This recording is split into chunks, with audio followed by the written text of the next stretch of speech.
Welcome to Fundraising Stories with Female Founders. I'm Julia Elliott-Brown, the founder and CEO of Enter the Arena. I'm a serial entrepreneur and an expert in raising investment and business growth.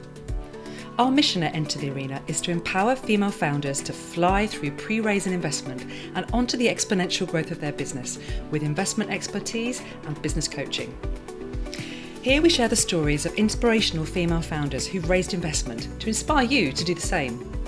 You'll hear their honest accounts of what it was really like to secure funding, the highs, the lows, and the challenges they experienced on the journey.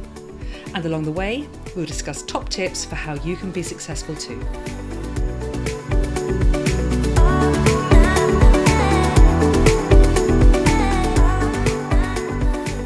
So today I'm excited to be speaking with ice cream entrepreneur Cecily Mills.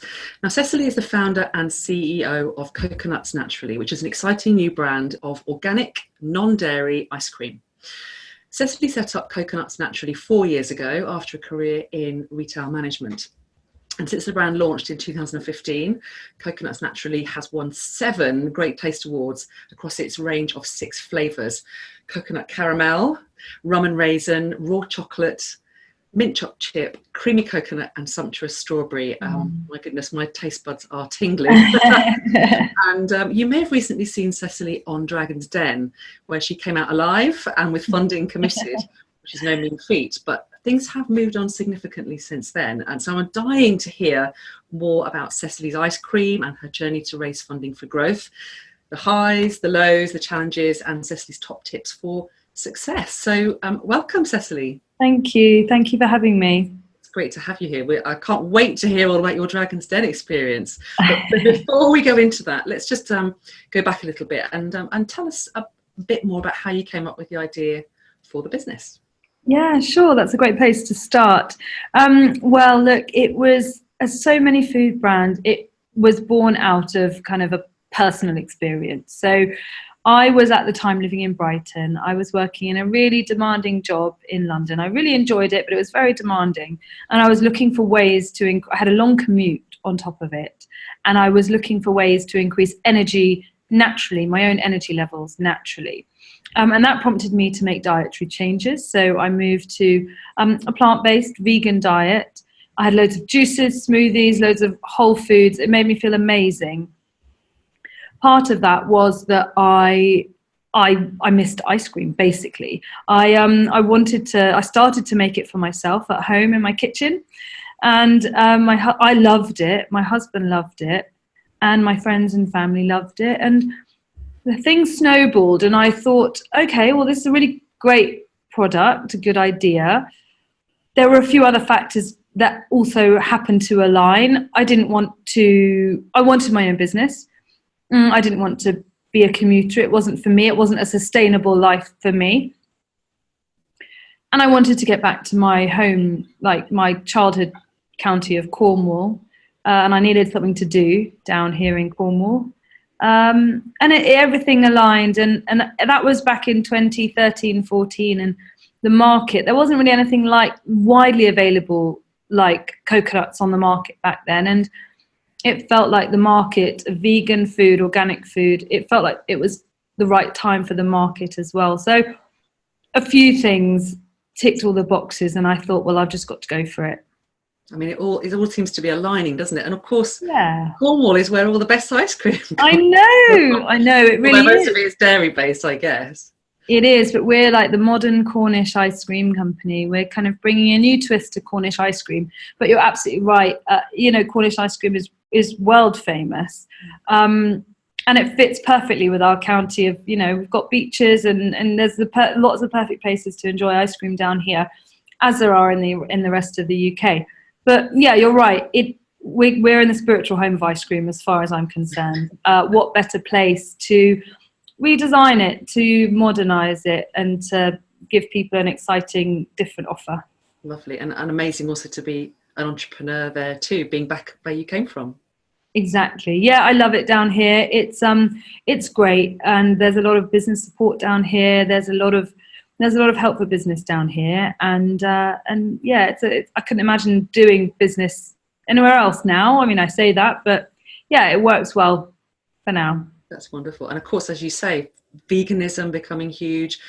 Everybody's interested in coconut products. I don't imagine your coconuts come from Cornwall, though.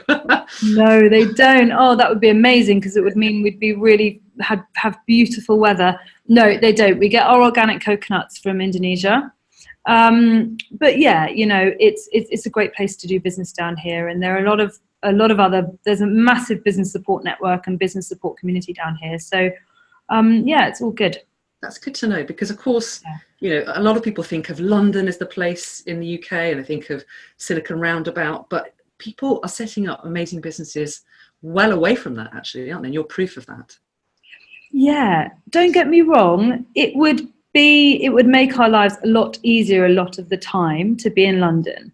And I think particularly relevant to this to this conversation, fundraising, and I guess by default networking, it would make my life easier to be in London, probably. That said, I keep referring back to things like the business support, the business community is amazing down here, and it's such a great place to do business. And there's so many exciting young businesses in Cornwall, particularly.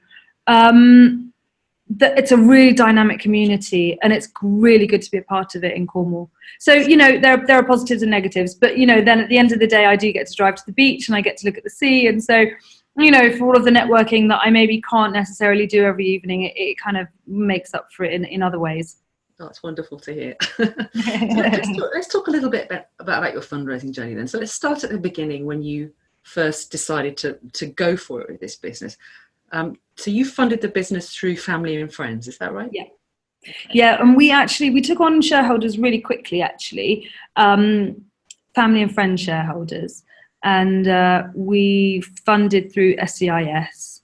So it was fantastic, because it enabled family and friends to invest in a very high risk business, with getting 50% of their money back, and so it enabled everything else to happen, because that initial investment of it was, you know, roughly £80,000, enabled us to buy the machinery that we needed, to get the office that we needed to start making it. It just enabled us to get off the ground and fulfill our first major order.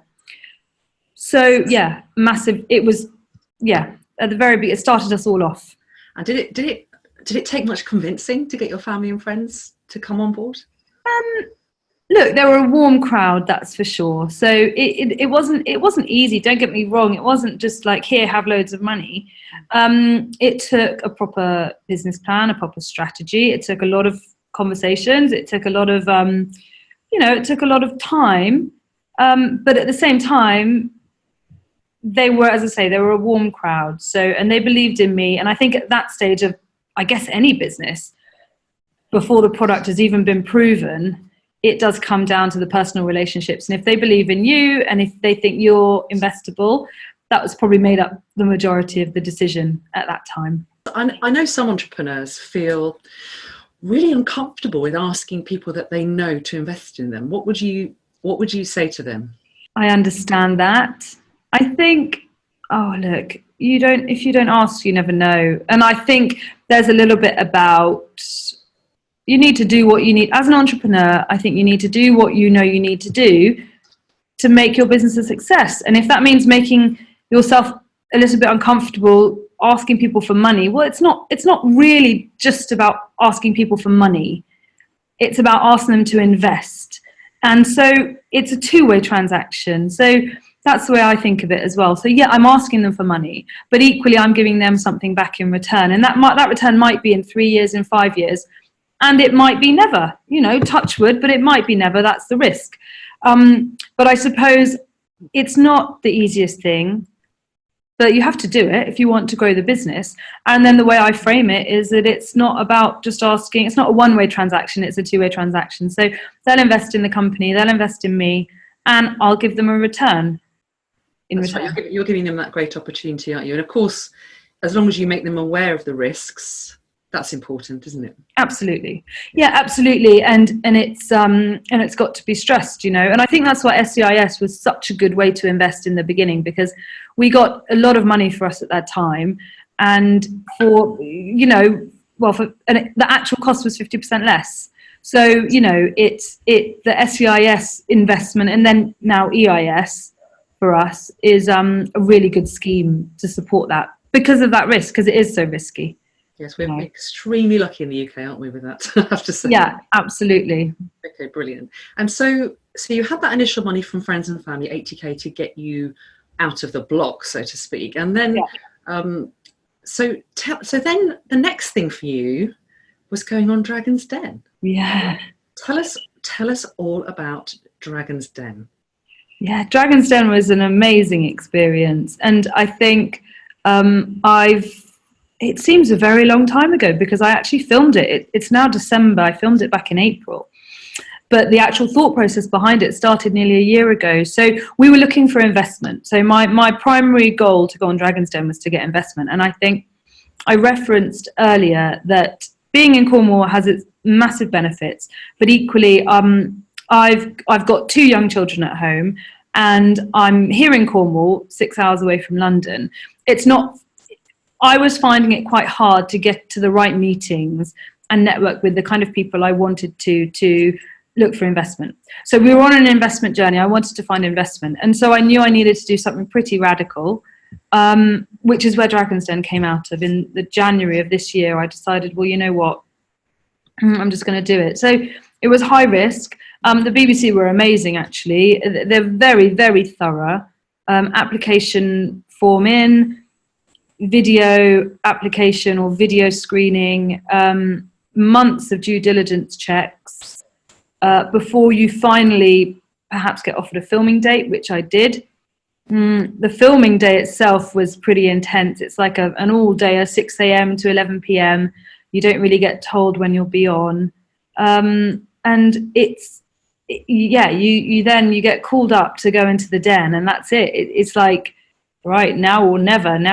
All the preparation has to, you just have to rely on all the preparation you've done. And that was my strategy. Just prepare, and then try and enjoy it. Because I didn't want to be in the den terrified. Yeah. I wanted to avoid that. Were you nervous at all about it basically getting egg on your face? Because it is TV after all. I mean, it's there to entertain the public. Oh God, absolutely. I really was. And actually my family and my husband will tell you I generally try and avoid thoughts like that because honestly, if I start thinking like that, it's a downhill slope. But that's not to say that there weren't times when I did definitely say a few times along the way, because it was running alongside the fact that we really did need investment. We really needed investment to grow. So there was this added pressure. It wasn't just certainly wasn't a jolly. It was like, not only do we really need investment for the business, there is this high risk factor of, oh my God, or I'd watch episodes and you'd see every now and then there'd be someone and they'd get a really, they would get that sort of egg on your face thing. I mean, I have to say, if I have a client come to me and say, I'm thinking about going on Dragon's Den, I do kind of get them to take a step back and look at why. Yeah. But as you say, if you do the preparation thoroughly, and you genuinely have a good business, actually, the exposure you can get can be significant, right? Well, look, that's the reality for us now. So it went as well as I could possibly imagine, because I got 2 offers, which I was really flattered by, and really it was a real honour to get both Tej and Jenny to offer us. And tell us about the offer. I mean, before we go on to the next chapter. So what was the actual bit? What happened for those of us who didn't see it? I mean, I did actually see the show, but tell us about the offer process. How did that work on the show? It was actually really funny, that offer bit, and that was one of the hardest bits I found, because the actual final edit wasn't chronological. And so actually the first dragon to declare was Tej, who gave me the offer. And in my head, I was thinking, well, I need to listen to all the others. I didn't really want to go above 30%. He offered me at 40%. So I was kind of aware of that. I thought, well, I've come in to ask for 20%, 75,000 for 20%. He's offered me 75,000 for 40%. I knew my ceiling was about 30%. So that was playing in my mind, and I was really conscious, okay, I can't think of that too much because everyone else is still talking. And, so that came through. And then Jenny declared, and she gave me an offer as well. And she offered me for 30%. So That was also fantastic. And then I was in there for about 3 hours, a bit less than, just under 3 hours. So it was quite a long process. And then I think after the other three dragons declared, and I like got the chance to go to the back wall and think about it, I was suddenly struck with, goodness me, I now need to negotiate, but I can't alienate either one of them, because I was thinking, well, I don't want to go to Tej and say, Tej, will you come down to 30%? In that case, I'll take. I was really aware, because I was such an honour to get an offer from both of them, that I suddenly, and that was actually the one bit I didn't prepare for. I really didn't prepare for that at all. I prepared for everything else. But I suddenly found... I mean, it's a very unusual situation, isn't it? I mean, in any other investor negotiation, you got time to go away and consider, to talk to other people. You're on the spot, aren't you? Yeah, you are on the spot. And as I say, it was really a case of, right, I don't want Jenny to feel like me asking Tej to come down is a sign that I'm not interested in her. So I was really conscious of that, but I handled it as best as I could. And in the end, Tej actually made the decision for me. So it wasn't even he wasn't prepared to come down to 30%. And it was genuinely it was completely fantastic that I wanted to accept Jenny, and especially being a woman, and I was really excited about that. So so the decision ended up being quite easy. Amazing. So you were actually in the Dragon's Den for 3 hours, and then they edited it down to They edited it down to 2 minutes. Yeah, and I was in there for 3 hours, and nearly 3 hours. It was a very long time. I just remember my feet were really hurting. And because, you see, I gave them all ice cream, and then they all absolutely loved it. Tuka, who says, oh, I don't even like coconut, but this is delicious. And then what happened is Peter Jones was kept asking all the dragons to send him down their pots. So he was eating up all of the other ones' ice cream. So he was completely silent for, I don't know how long it was, but it felt like a really long time. He literally didn't say a word. And it was just like, he was just silent, and everyone was looking across at him and thinking, is he going to say anything? Is he going to say anything? And anyway, he eventually spoke, and he said to me, he was like, right, I've been completely silent, haven't I? I was like, yeah, you have. You have not said anything. And he said something like, I'm in an ice cream stupor because I love ice cream, and that was delicious. But then he said, and so I've not been listening, so you just need to tell me everything again. So I was like, oh, God. So I had to go through all my figures again and everything. And it was fine, but it comes back to preparing, because I just knew everything, because that would have really made me look like a bit of a wally if I'd then gone and given him different numbers. And so then I had to go through all of that again, basically. So I think that's what took the time. I see. Okay. Yeah. Damn these investors for not listening. Yeah. But flattering, because it was because he was enjoying ice cream, so I'm not complaining. Good. Well, if anything, you've got a new ice cream fan there. Yeah, exactly. So you accepted an offer for 75k for 30% of the company. So your company was valued at 250,000. Is that right? Yeah. So tell us then, give us some postscript to that. What happened post show? So much happened post show. So immediately afterwards, that Jenny was very, very prompt and very on the ball with getting in touch around, what happens next, and then, or doing her own due diligence as well. However, we had a contract that came online a few weeks later, actually, a significant contract for us with a new listing in the UK. And it suddenly meant that the goalposts of the company completely changed. And it was unforeseen before I went in the den, but such is the life of a startup. Things change on a dime. So when you say a new listing, just for those who don't know, are you talking about a new retailer who was going to take? Yes. Yeah. Okay. Yeah. So we got a new retailer who wanted to list our products across the UK, which was really game changing for us. And so that listing will go live in a couple of months' time. And it changed really overnight the value of the company. And practically it meant we needed 75,000 suddenly wasn't enough. And we needed a lot more working capital. So suddenly it again, the decisions, you can stress about these decisions, but the decision was almost made for me. It was almost pretty clear that actually, despite the massive pull of being able to work with Jenny, It just wasn't the right thing for the company anymore. So it was with huge regret, but I had to turn her down, say a couple of weeks later. But that prompted me to go back to my original set of investors, who have since backed me. When you say your original set of investors, is that the friends and family round that you? Yep, friends and family round. So we've it was through that network that we've now got another investor. So we've kind of we as I say, the goalpost just changed. So we've now set ourselves up to meet the demands of this new listing, and we're our new direction.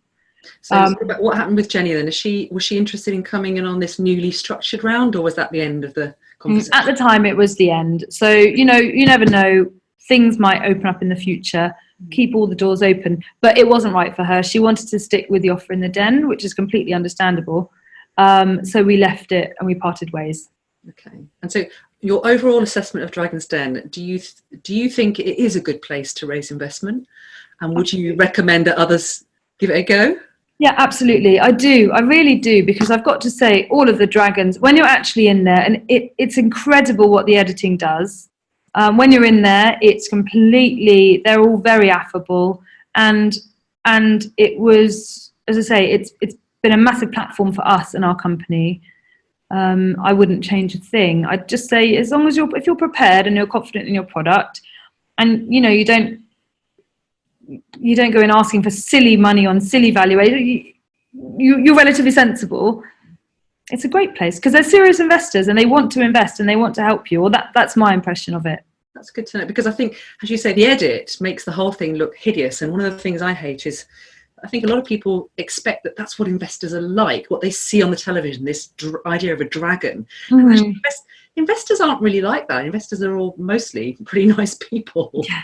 Yeah, but and actually that's my experience of the dragons when I was speaking to them in the den.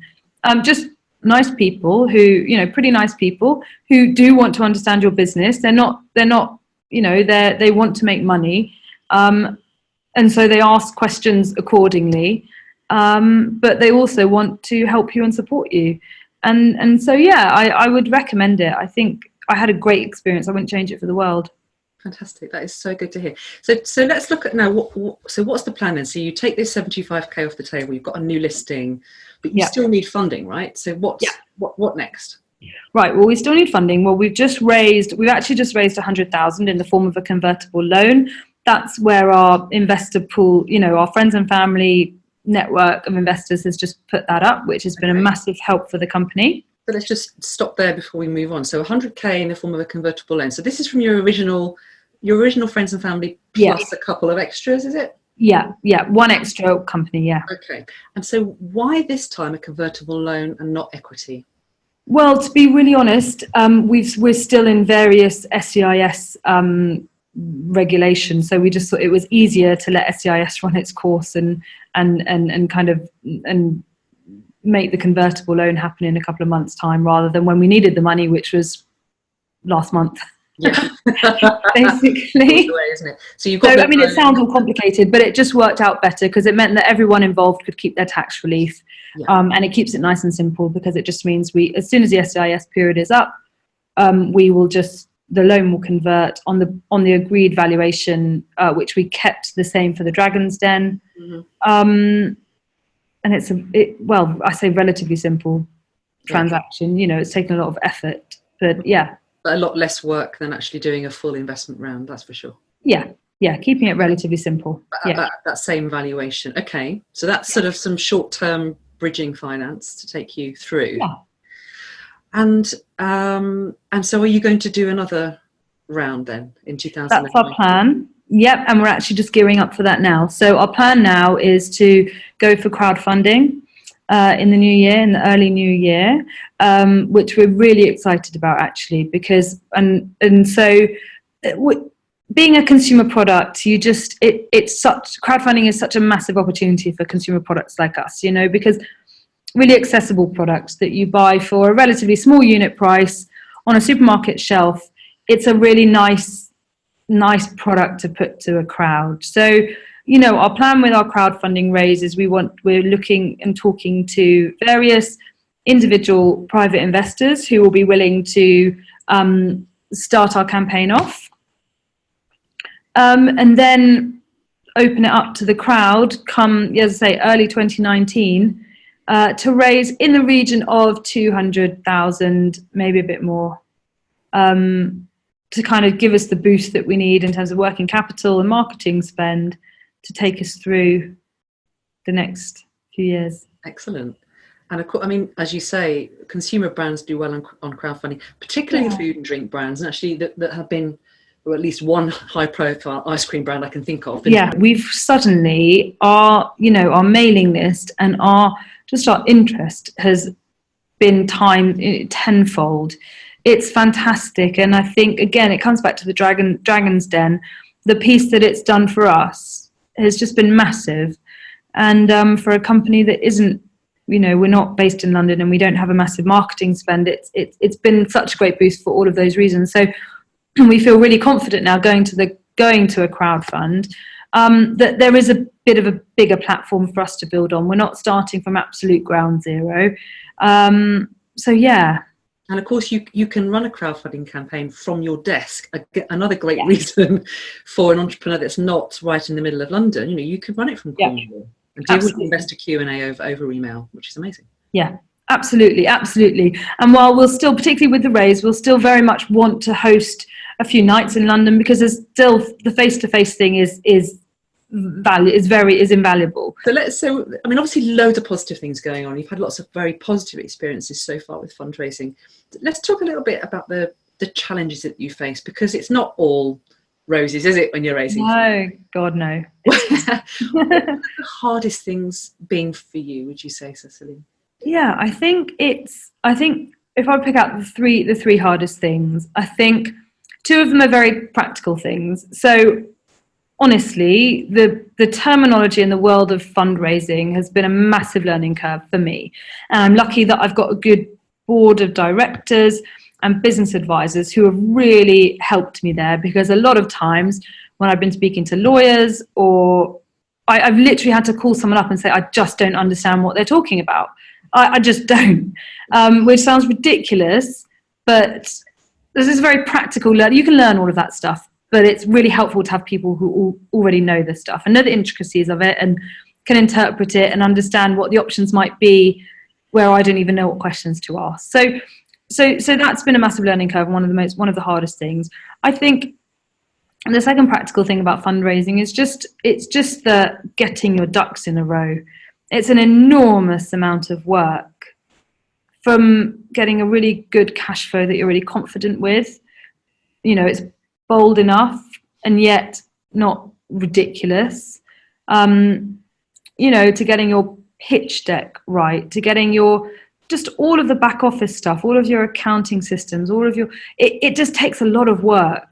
And when I say getting your ducks in a row, it takes a lot of work, when actually the life of an entrepreneur, most of the time, in my experience, is darting around from project to project, doing all of these things. You're not necessarily naturally the most organized person, but actually raising funds, you need to be absolutely clear where you're at. You need to be organized. You need to be, so that's quite practical. And then I think the third biggest challenge on fundraising, it's slightly less tangible, but in my experience, it's honestly the mental stress of it, which it's really mentally exhausting, because you're balancing this.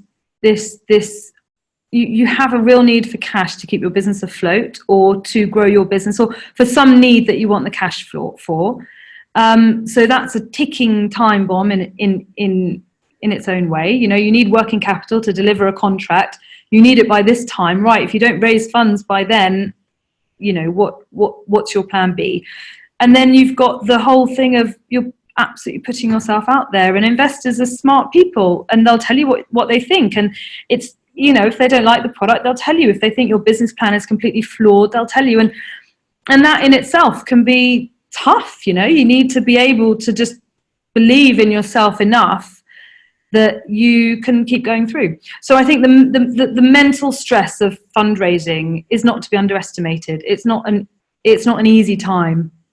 Particularly, I mean, you know, when you're a first-time entrepreneur or solo entrepreneur. I mean, it's all the things you're telling me are, you know, you're so right. It's the work you have to do to understand this whole investment ecosystem, all the steps you need to take to get things like your financial forecasts, your pitch deck, all the due diligence you have to prepare. There's a sort of technical skills to learn. As you say, it's that kind of the mental attitude to get yourself through it, and part of that, a big part of all this stuff is having the right support around you, and it sounds like you've had some really good support, both from a professional perspective, but also, I mean, what about your family? How have you found their support has been so valuable? God, they've been amazing.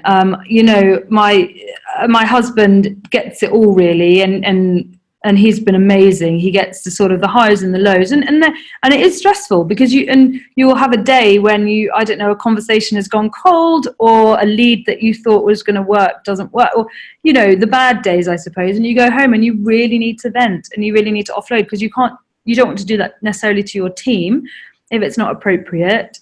So my family has been amazing, and from practical advice to just the emotional support.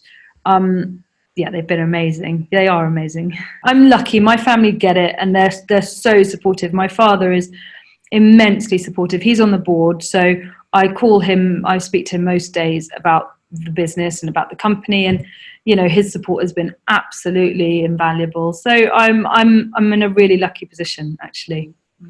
Yeah. Let me just ask you a couple of questions around being a female entrepreneur, because I was interested. I know you said to me in the past that you didn't feel any difference for being a female entrepreneur. You didn't feel that it was a particular challenge, which is fantastic to hear. But it's certainly something that some women worry about. That. What are your views on that, Cecily? So I don't know if there have been biases and prejudices that have negatively affected me. I've had rejections. Yes. Is that because I'm a woman? I don't know. I think in the general space, I'm really happy as a woman. I haven't felt it directly affect me. You know, I haven't felt ever that I'm not taken as seriously, or I'm not taken seriously, or, you know, so maybe it's lucky, but I understand that it happens, and I understand that there's probably a confidence thing there. And I don't know how being a woman has affected me behind closed doors, if that makes sense. I haven't had anything overt, which is wonderful to hear, and I think it's something that I would like the listeners and viewers of this podcast to take away, and that you do hear some stats about how difficult it is for women to get funding, but actually those are some myths that need to be busted, because actually if you've got all your ducks in a row and you've got good support around you and you've got a fantastic business, there are investors out there who definitely want to invest in great businesses and great female founders like you. Yeah, absolutely. And that's the thing, there is money out there, and there are people who really want to invest, and great female founders. You know, there are many great female founders out there, and I think people do want to invest in them, and if the business stacks up, then I haven't had experience of being negatively affected in that way. That's brilliant. I really haven't. Long may it continue, you know, long may it continue, as it should be. Well, I mean, we wish you all the very best with your crowdfunding campaign. I'm sure it's going to be a huge success. Thank you. And I hope that all the crowdfunding investors will be getting some free ice cream as part of the deal. Absolutely, yeah. It's like the best thing about running an ice cream business. There's always lots of ice cream around. Exactly. How come you're not just the size of a house? I think if I had an ice cream business, I'd be eating it every day. I know. Well, I do restrain myself, but it is healthy fats in all our ice cream. So, you know, it's all good fats. Cecily says, eat ice cream every day, it's good for you. Exactly, I would say that. Oh, brilliant. Well, thank you so much for sharing your story. It's been extremely insightful and very inspiring, and we wish you all the best, and perhaps you would come back and do a postscript interview down the line once you've done your successful crowdfunding campaign. I would completely love to, and thank you so much for inviting me on. It's been really good to talk to you. So thank you so much. Thank you. Bye. Thanks for following Fundraising Stories with Female Founders. This content is all provided to you for free, so if you've enjoyed today's episode, please subscribe so you never miss another one. Enter the Arena has helped hundreds of female founders fly through pre-raise and investment and onto the exponential growth of their business. Our first-hand experience, expert guidance, and proven programs help female founders unleash the Wonder Woman inside. To see if we can help you do the same, head over to www.enterthearena.co.uk. I'm Julia Elliott Brown, and I look forward to talking with you soon.